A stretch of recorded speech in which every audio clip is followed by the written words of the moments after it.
哎，现在已经是大家觉得最难熬的1月底了，我就问大家一句，这2个礼拜你们有没有一种感觉，就是好像也还好嘛？觉得之前那个英国预言家帕克说的什么2026赤马之年，什么大崩塌，好像也没发生啊。甚至有人在留言区笑说，除了几个明星八卦，世界也没毁灭。该不会预言又要翻车了吧？嘿嘿，如果你这么想，那你可能真的漏看了这2天最大的那条震撼弹。就在大家忙着办年货的时候，新闻弹出来重磅消息，张又侠被带走调查。各位，这可不是普通的新闻。作为中共的军委副主席，这个级别的震荡意味着这栋房子的大梁都在晃了。这背后的水太深了，牵扯到的派系博弈和军权洗牌，绝对不是3言2语能讲清楚的。为了对得起各位的好奇心， Nobi 酱正在紧急整理最深度的内幕资料，我们会单独开一期视频，专门来扒一扒这场大戏背后的逻辑。大家记得开启小铃铛，千万别错过。但今天这集视频的重点不是吃瓜，而是要告诉大家这件事作为一个信号，到底验证了什么？还记得帕克那个最著名的预言词吗？中国将面临冰川式崩解。很多人以前以为崩解是指外敌入侵或者战争，大错特错。真正的冰川崩解，从来不是因为有人拿锤子在外面敲，而是从内部发出一声沉闷的断裂声，然后整座冰山瞬间瓦解。1月份的这一声闷响，就是老天给我们的第一个验证信号。旧秩序的裂痕已经从最核心的内部开始了。既然1月的冰川已经开始崩裂，那你觉得2月还会远吗？各位要知道，在我们东方的能量场里，只要没吃那顿年夜饭，那条蛇的尾巴就还没走完。今年的除夕是2月16号，大年初一，也就是真正的丙午赤马冲进门是在2月17号。这意味着从现在到那匹活马撞开大门，还有最后的一段时空缝隙。现在的风平浪静，很可能就是为了酝酿那场足以掀翻桌子的暴风雨。既然1月的验证已经来了， Nobi 酱不跟你讲虚的，我帮大家整理了接下来的3个末日信号灯。在2月和3月，也就是你忙着领红包刮刮乐的时候，请死死盯紧这3件事。如果这3盏灯亮了2盏以上，听好了，务必系好安全带，因为2026的剧本不是要开演，而是已经开演了。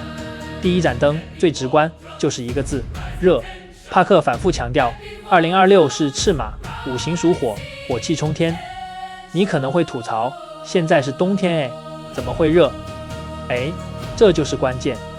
东行下令是极大的凶兆，请大家在农历年前后，也就是2月中旬，密切留意台湾或者是周边的日本、菲律宾，会不会出现极度反常的高温？明明是冬天，气温却突然飙到30度，或者发生完全无预警的冬季野火，甚至还有一种火是在地底下的。帕克提到过东方板块的地壳躁动。如果你在过年期间觉得地震变多了，甚至出现那种密集的群震，各位，那不是普通的板块运动，那是火气进场前的能量释放。如果这盏灯亮了，代表赤马已经在踹门了。听完是不是有点背脊发凉？第2盏灯我们要看远一点，看去英国。这可是帕克压箱底的预言。查尔斯国王的任期是短暂的。我知道你们想说他喊好几年了吧，但请注意，帕克暗示的时间点就是2026年初，那个象征旧时代秩序的皇冠会出现肉眼可见的裂痕。请盯紧白金汉宫的突发公告。我们不用猜什么驾崩不驾崩，太晦气。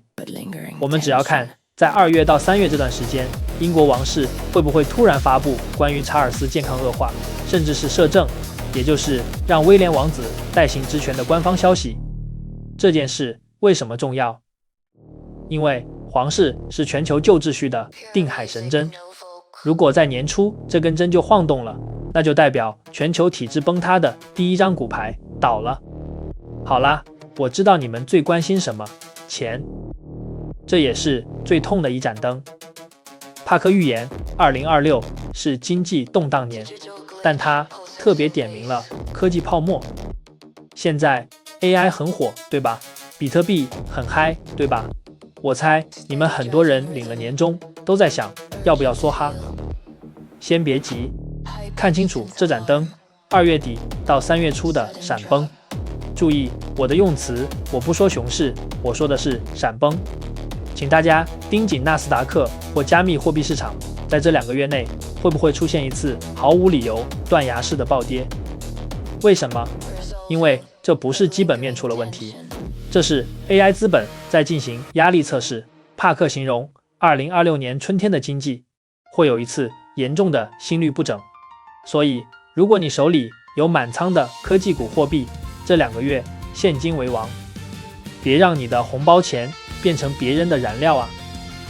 好啦，1月的政坛地震，2月的天气异常，3月的国王与股市。讲到这里，大家是不是觉得这年夜饭都吃不下了？别这么悲观嘛！我常说，预言是用来避险的，不是用来焦虑的。我们之所以要做这个验证清单，就是为了抢在时间差里先做准备。现在的建议很简单，2件事：第一，钱包留缝，过年期间别把钱投光，留足现金流，万一真的闪崩，你有子弹可以抄底，或者有钱可以应急。第二，照顾心脏，既然是火年，火主心血管，过年回家多关心一下家里长辈的血压和心脏，这比什么预言都重要。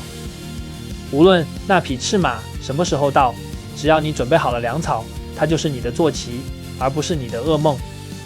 现在距离除夕还有3个礼拜，如果你也觉得最近气氛有点诡异，或者你那边天气已经开始不正常了，马上在留言区告诉我，我们会持续追踪这3盏灯。我是 Nobi 酱，我们下个影片见，拜拜。